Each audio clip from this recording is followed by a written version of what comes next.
Assalamualaikum warahmatullahi wabarakatuh. Selamat pagi dan salam sejahtera untuk kita semua. Sahabat Solo 10, tanggal 4 Februari 2023, hari Sabtu kemarin diperingati sebagai Hari Kanker Sedunia. Nah, saya bersama Dr. Johendro, Ketua ID Kabupaten Ketapang, yang juga merupakan seorang dokter spesialis penyakit dalam. Ada sebenarnya cukup banyak pasien kanker di Kabupaten Ketapang, walaupun mungkin data resmi belum kita punya di Ketapang karena kita belum punya klinik onkologi, klinik yang khusus menangani kanker.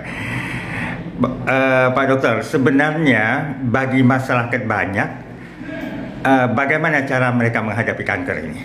Oke. Bismillahirrahmanirrahim. Assalamualaikum warahmatullahi wabarakatuh. Terima kasih Bang Yasmin Umar dari Sorot 10 atas kesempatan yang diberikan. Terima kasih juga tetap berkolaborasi, bersinergi terhadap tenaga medis dan Ikatan Dokter Indonesia Cabang Ketapang dan RSUD Dr. Erwin Ketapang. Gini Bang Yasmin, Hari Kanker Sedunia diperingati setiap 4 Februari, dimulai pada waktu itu tahun 2000. Jadi 4 Februari 2000 itu dicetuslah Hari Kanker Sedunia atau World Cancer Day yang dibentuk atau dibuat oleh UICC namanya, Organisasi Kanker Dunia yang tertua dan terbesar. Akhirnya tercetuslah. Tujuannya yaitu pada tahun ini mengangkat tema yaitu close the care gap. Artinya bahwa menutup kesenjangan dalam perawatan. Ini bertujuan untuk menutup kesenjangan dalam perawatan kanker agar perawatan kanker ini bisa adil dan merata untuk seluruh penderita kanker. Terus tujuannya untuk diperingati pada Hari Kanker Sedunia ini agar meningkatkan kesadaran masyarakat untuk mengerti, memahami potensi atau bahayanya kanker itu, Bang Yasmin. Pertama, dari kita untuk melakukan pencegahan. Yang kedua, untuk selalu melakukan deteksi dini atau screening terhadap kanker itu sendiri. Dan terutama untuk para penyintas kanker harus melakukan pengobatan kanker secara komprehensif, secara menyeluruh dan secara tuntas agar tidak terjadinya penyebaran kanker itu sendiri, Bang. Begitu, Bang. Nah, ini untuk deteksi dini. Sementara kan seperti apa caranya? Apakah dokter-dokter yang kalau kita katakan bukan dokter yang menangani kanker itu bisa melakukan deteksi dini ini sebenarnya? Oh iya, bisa sekali, Bang. Sebenarnya deteksi dini yang paling terkenal itu ada dua, Bang. Yaitu screening IVA namanya dan SADANI. Yaitu pemeriksaan payudara secara klinis. Ini sudah banyak dilakukan oleh teman-teman dari Dinas Kesehatan melalui pemerintah daerah, melalui puskesmas.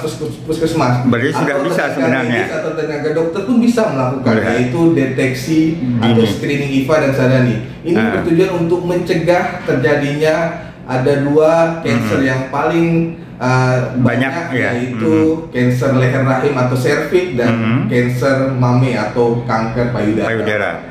Berarti kalau kanker payudara itu dengan program pemeriksaan oleh diri sendiri itu sadari ya, itu mungkin lebih mudah ya oleh orang yang bersangkutan, ibu-ibu yang bersangkutan sendiri. Nah, kalau untuk yang tenaga medis lakukan itu SADANI namanya. Oh, SADANI. Payudara secara klinis namanya. Itu sebaiknya berapa bulan sekali atau setahun sekali atau seberapa interval waktunya? Jika orang tersebut itu memiliki faktor resiko atau riwayat keluarga cancer atau tumor, itu harus secepat atau serajin mungkin setiap 6 bulan, setiap 2 bulan, 12 bulan agar bisa cepat mendeteksi dini ada tidaknya cancer, terutama cancer. Nah, kalau mereka misalnya datang ke puskesmas, bagaimana mereka bilang? Apakah mereka saya mau periksa dini soal kanker? Apakah begitu? Ya, jadi gini, teman-teman puskesmas sering sekali melakukan program-program itu, biasanya program kegiatan pada jalan sehat, senam bersama, pasti ada kolaborasi dengan teman-teman dinas kesehatan dan puskesmas terdekat. Dua program itulah yang dilakukan pemeriksaan IFA dan Sadani. Jadi ketika ada orang yang pengen melakukan screening, cukup aja ngomong dengan bagian pendaftaran atau dokter tenaga medis atau dokter tersebut. Jadi sudah dapat saya punya riwayat keluarga atau saya pengen nih screening. Kita akan melakukan screening sesuai dengan fasilitas yang ada di tempat fasilitas kesehatan tersebut, Pak. Dan rata-rata fasilitas kesehatan kita sudah bisa untuk pemeriksaan dini ini. Sudah, rata-rata terutama di puskesmas terdekat sudah ada, Pak. Nah, kalau untuk kanker leher rahim, itu seperti apa cara deteksi dininya? Pemeriksaan IFA, Bang. Jadi pemeriksaan IFA itu untuk melihat leher rahim tersebut. Tapi tetap ada beberapa step yang dilakukan untuk melakukan screening tersebut. Jadi sangat penting sekali lah, Bang. Setelah screening atau deteksi ini. Tapi tidak kalah penting yaitu melakukan pencegahan, Bang. Nah, pencegahan ini seperti apa caranya? Pencegahan yang paling penting ada beberapa poin yang mungkin akan saya sampaikan, yaitu pertama, menghindari tembakau atau rokok, Bang.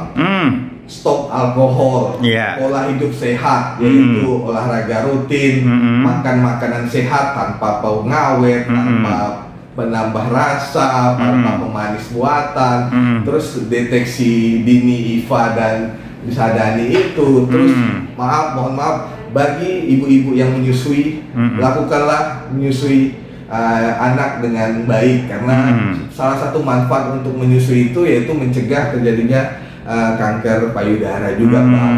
Itu, Pak. Padahal di kawasan perdesaan cukup banyak ya masyarakat yang mengidap kanker payudara. Karena tetap banyak faktor, Bang, faktor keluarga dan faktor pola hidup. Pola hidup itu kan rokok, alkohol. Dan itu memang ada di sekitar masyarakat kita. Ada, Bang. Makanya sangat penting sekali pencegahan dan tidak kalah penting untuk pencegahannya itu yaitu melakukan vaksinasi, Bang. Adakah? Vaksinasi misalnya untuk mencegah penyakit kanker hepar atau kanker liver. Kita melakukan vaksinasi hepatitis B. Jadi mencegah penyakit infeksi hepatitis B yang berkomplikasi terhadap terjadinya kanker liver. Terus juga melakukan vaksinasi terhadap human papillomavirus, Bang. Itu salah satu kanker leher rahim itu ya. Berarti sudah ada juga vaksin yang untuk pencegahan kanker. Beberapa fasilitas kesehatan sudah menyediakan lah, Bang, terutama vaksin hepatitis B.